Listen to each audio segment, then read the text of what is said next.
Protestant Bible में पूरे 66 books है और ये 2 भागों में बटा हुआ है, पुराना नियम और नया नियम। जहाँ पुराने नियम में हम परमेश्वर और इजराइल के रिश्ते को देख पाते हैं, तो वहाँ नए नियम में यीशु मसीह और उनसे जुड़ी हर बातें, उनके जाने के बाद उनके अनुयायियों ने क्या क्या किया, क्या क्या पढ़ाया, सब। पुराने नियम को नए नियम का परछाई कहा जाता है। जो जो पुराने नियम में हुआ वो नए नियम से कनेक्टेड है। वैसे स्पिरिचुअली देखा जाए तो पुराना और नया नियम दोनों ही हमें जीसस तक ही पहुंचाता है। प्रेरितों 4:12 किसी दूसरे के द्वारा उद्धार नहीं, क्योंकि स्वर्ग के नीचे मनुष्यों में और कोई दूसरा नाम नहीं दिया गया जिसके द्वारा हम उद्धार पाए, और वो नाम है यीशु मसीह। चलिए पुराने नियम से शुरू करते हैं। पुराने नियम में पूरे 39 बुक्स है, जो कि मेनली 4 ग्रुप में बटा हुआ है। पहला ग्रुप है नियम या व्यवस्थाओं की पुस्तकें, बुक्स ऑफ लॉ। यहाँ हम पाते हैं कि परम परमेश्वर इजराइल के लोगों से एक स्पेशल रिलेशनशिप बनाते हैं और वो उन लोगों को धरती के सभी जातियों से अलग करते हैं। इजराइल को परमेश्वर अपने लिए चुनते हैं और वो लोग परमेश्वर के जन के नाम से जाने जाते हैं। परमेश्वर उनसे कहते हैं कि जहाँ बाकी देश के लोग मूर्ति पूजा करते हैं, अन्य देवी देवताओं की पूजा करते हैं, वहाँ इजराइल के लोग सिर्फ और सिर्फ प्रभु परमेश्वर यहोवा की आराधना करें। और अगर वो लोग ऐसा करते हैं तो परम परमेश्वर यहोवा उन लोगों को प्रोटेक्ट करेंगे, उन लोगों के साथ रहेंगे, उन लोगों को बड़ा बनाएंगे। इस ग्रुप में उत्पत्ति से लेकर व्यवस्था विवरण तक की 5 पुस्तकें आती है। दूसरा ग्रुप है इतिहास की पुस्तकें, बुक ऑफ हिस्ट्री। इसमें यहोशू से लेकर एस्तर तक की पुस्तकें आती है। हम इन पुस्तकों में देख पाते हैं कि इजराइल का यहोवा से रिश्ता कैसे रहता है। वैसे ये रिश्ता हिलता डुलता रहता है, कभी वो लोग यहोवा से जुड़े रहते हैं और कभी दूर चले जाते हैं। तीसरा ग्रुप है कविताओं की पुस्तकें, बुक ऑफ पोएट्री, जिसमें आयुब से लेकर श्रेष्ठ गीत तक की पुस्तकें आती हैं। और आखिरी मतलब चौथा ग्रुप है भविष्यवाणियों की पुस्तकें, बुक्स ऑफ प्रोफेसी। वैसे इसे भविष्यवक्ताओं की पुस्तकें कहना ज्यादा सही होगा। इसमें यशायाह से मलाकी तक की पुस्तकें आती हैं। परमेश्वर अपनी बातों को अपने जन इजराइल तक पहुंचाने के लिए अलग अलग इंसानों को यूज करते हैं और वो लोग परमेश्वर का मैसेज उन लोगों को देते हैं। अब देखते हैं नए नियम में। नए नियम को मेनली 2 भागों में बांटा गया है, गॉस्पेल एंड लेटर्स, सुसमाचार और पत्रिकाएं। सुसमाचार जीसस की स्टोरी है, जहाँ पत्रिकाएं जीसस के फॉलोअर्स के द्वारा लिखे गए लेटर्स हैं। तो चलिए अब इन पुस्तकों को एक एक करके समझते हैं। आज मैं सिर्फ पुराने नियम को कवर करूंगी, अगले वीडियो में हम नए नियम को भी इसी तरह समझेंगे। व्यवस्थाओं की पुस्तकों में पहला बुक है उत्पत्ति, जेनेसिस का। जेनेसिस का मतलब ही इन द बिगिनिंग है। संसार की सृष्टि से जुड़ी गहरी बातों का जिक्र इसमें है। इस बुक के की पर्सनालिटीज है आदम, हवा, नूह मतलब नोहा, अब्राहम, सारा, इसहाक, याकूब, यूसुफ। यहाँ पर हम देखते हैं कि कैसे परमेश्वर अब्राहम के साथ वाचा स्थापित करते हैं और प्रॉमिस करते हैं कि वो अब्राहम के वंश को पृथ्वी की धूल के किनकों के समान बड़ा करेंगे, उन लोगों को एक स्पेशल लैंड देंगे। निर्गमन की पुस्तक में ये प्रॉमिस लगभग पूरा होता हुआ दिखता है। अब्राहम के बहुत सारे वंशज हो चुके हैं, मगर वो लोग मिस्र में गुलाम बना दिए जाते हैं। इसलिए परमेश्वर एक भविष्यवक्ता जिसका नाम मूसा है उसको भेजते हैं। मूसा इजरायलियों को मिस्र से छुड़ाता है और सीनै पर्वत पर परमेश्वर उन लोगों के साथ वाचा स्थापित करते हैं और कहते हैं कि मैं तुम्हारा परमेश्वर और तुम मेरे जन हो। यही उन लोगों को 10 कमांडमेंट्स या कहो 10 आज्ञाएं भी मिलती है। अब आते हैं लेवीय व्यवस्था। ये बुक हमें बताता है कि परमेश्वर के जन होने का क्या मतलब है, क्योंकि परमेश्वर बहुत ही पवित्र है, शक्तिशाली है और इस पवित्र परमेश्वर से रिश्ता बनाए रखने के लिए इजरायलियों को पवित्रता को जानने की जरूरत थी और ये बुक हमें यही सिखाता है। परमेश्वर के द्वारा दिए गए व्यवस्थाओं का पालन करने वाला अनुग्रहित होगा और ना मानने वाला कर्ज या शाप के अंडर में आ जाएगा। अब बात करते हैं गिनती की पुस्तक। इसका नाम ही गिनती इसलिए पड़ा क्योंकि इसमें 2 बार इजरायलियों की गिनती ली जाती है। पहली बार जब वो लोग मिस्र से बाहर निकल सीनै तक पहुंचते हैं और दूसरी बार उन लोगों के प्रॉमिस लैंड में एंट्री से पहले। इन दोनों गिनतियों के बीच करीबन 40 साल का गैप है। दूसरी गिनती तक पहुंचते पहुंचते मिस्र से निकला जनरेशन ऑलरेडी मर चुका है, बस कुछ लोगों को छोड़, और नए जनरेशन के लोगों के साथ प्रॉमिस लैंड में जाने की तैयारी होती है। मगर उससे पहले व्यवस्था विवरण की पुस्तक में मूसा इन नई पीढ़ी को फिर से परमेश्वर की व्यवस्था बताते हैं। ड्यूटरनॉमी का मतलब ही दूसरा नियम है। मूसा एक लंबा स्पीच देते हैं और न्यू जन इजरायलियों को समझाते हैं कि तुम लोग अब प्रॉमिस लैंड में रहने जा रहे हो, मगर हमेशा याद रखना कि तुम हमेशा परमेश्वर यहोवा से विश्वसनीय रहना। तुम जिस भी देश में एंट्री करोगे वहां के कल्चर को मत अपनाना। और ऐसे इजरायलियों को फिर एक बार नया व्यवस्था मिलता है। यही मूसा की डेथ हो जाती है और यहाँ बुक ऑफ लॉ खत्म होता है। जोशुआ यहोशू की अगुवाई में इजरायली 40 साल के अपने विल्डरनेस की जिंदगी को खत्म कर प्रॉमिस लैंड में एंट्री करते हैं। यहोशू जो कि मूसा का राइट हैंड था, मूसा के मरने के बाद इजरायलियों का नेतृत्व करता है और वो लोग एक एक राज्य को युद्ध कर करके अपना बनाते हैं। यहोशू गोत्रों के हिसाब से राज्यों का बंटवारा करता है। अब आते हैं न्यायियों की पुस्तक में। यहाँ तक पहुंचते पहुंचते ये लोग अब परमेश्वर की लॉ, उनकी व्यवस्था को भूल जाते हैं और अपने अपने लोकल जगह के कल्चर में घुलने लगते हैं और अपने अपने सिविल वॉर में बिजी रहते हैं। परमेश्वर से विश्वासघात का परिणाम सदा ही घोर विपत्ति और संकट का कारण बनता है, मगर फिर भी परमेश्वर उन लोगों को त्यागते नहीं है। वो न्यायाधीशों के द्वारा अब उनका नेतृत्व करते हैं।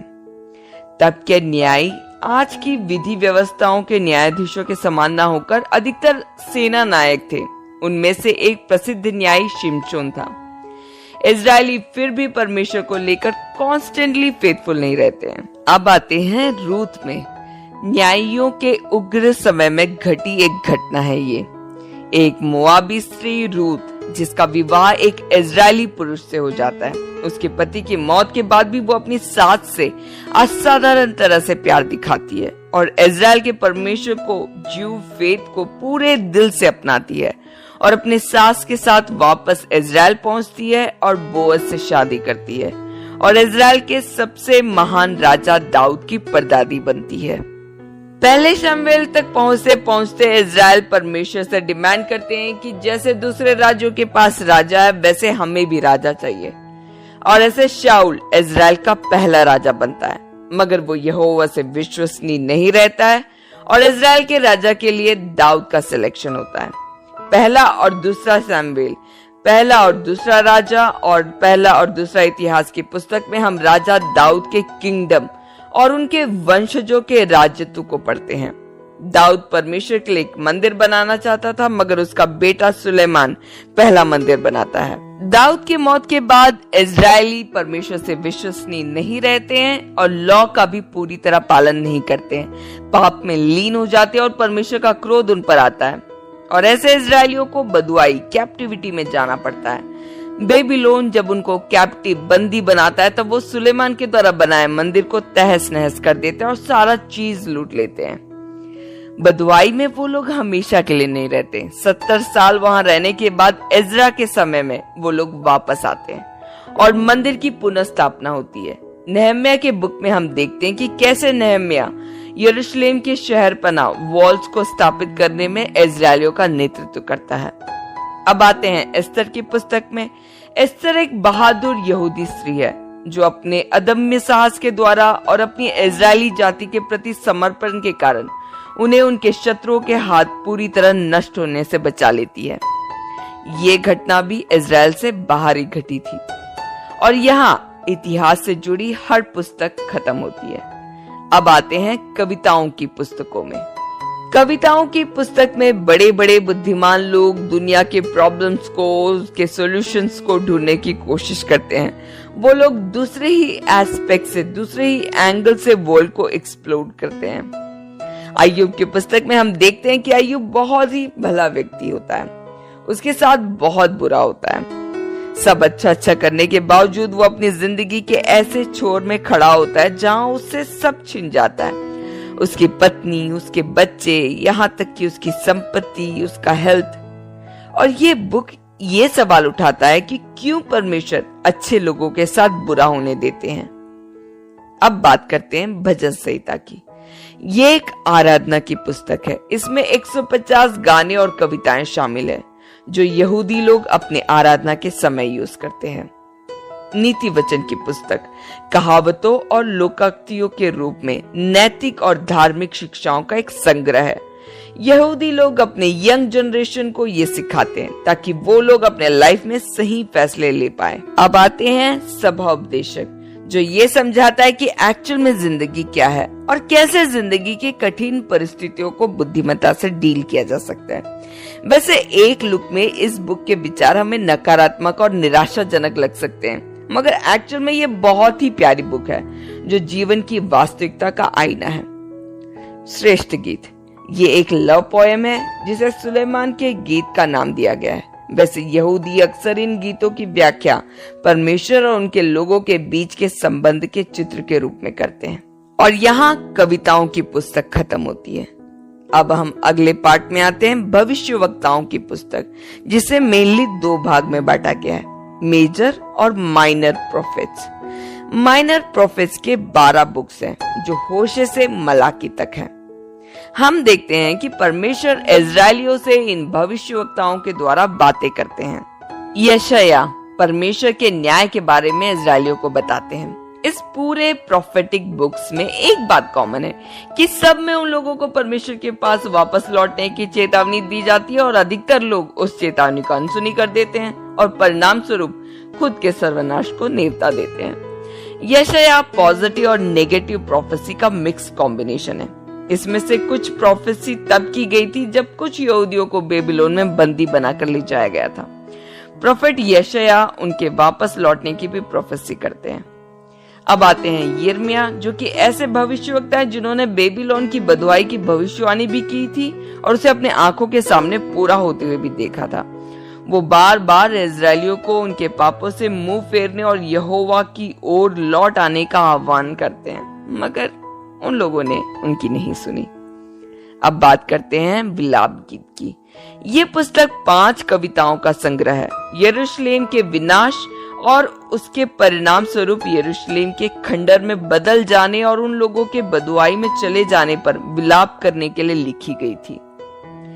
यह हिजकिय्याह, ये एक ऐसे भविष्यवक्ता थे जिसे बदुआई के समय बेबीलोन में बंदी बनाकर ले जाया गया था। यह हिजकिय्याह बेबीलोन में बंदी रहे इजरायलियों और यरूशलेम में बचे इजरायलियों दोनों को ही परमेश्वर का संदेश सुनाते हैं। यह हिजकिय्याह कई दर्शन देखते हैं जो कि काफी एक्साइटिंग भी है। अब आते हैं दानियल, जो कि मेजर प्रॉफिट या कहो बड़े भविष्यवक्ताओं के लिस्ट के आखिरी प्रॉफिट है। दानियल की प्रोफेसी में पास्ट, प्रेजेंट और फ्यूचर किंगडम के बारे में स्ट्रॉन्ग मैसेज है। इजरायलियों को 70 साल के बदुआई के बाद वापस लौटने का इंतजार कर रहे दानियल उन लोगों को वापस जाते हुए भी देख पाते हैं। ये भी ऐसे भविष्यवक्ता है जो बदुआई में ले जाए गए थे। अब बात करते हैं 12 छोटे भविष्यवक्ताओं की, होशे से लेकर मलाकी तक। इन लोगों की भविष्यवाणियों के कुछ मेन पॉइंट्स हैं कि परमेश्वर इजराइल के लोगों के साथ कैसे डील करेंगे, परमेश्वर अन्य जातियों के साथ कैसे डील करेंगे और कैसे परमेश्वर इस संसार को सुख, शांति और न्याय के साथ पुनः स्थापित करेंगे। और इसी के साथ पुराना नियम पूरा होता है। अगर ये वीडियो आपको पसंद आया, आपको हेल्पफुल लगा, तो लाइक करें और अपने दूसरे दोस्तों को भी शेयर करें और मुझे कमेंट कर जरूर बताएं। नए नियम के वीडियो के साथ जल्दी मुलाकात होगी, तो फिर खुश रहिए, बाइबल और मसीह से जुड़े रहें। यीशु मसीह आप सभी को आशीषित करे। धन्यवाद। यदि आप में से कोई बीमार है या दुष्ट आत्माओं से पीड़ित है, तो आप हमारी प्रार्थना की सहायता ले सकते हैं। आप हमारी व्हाट्सएप नंबर पर आप अपनी प्रार्थना निवेदन को भेज सकते हैं।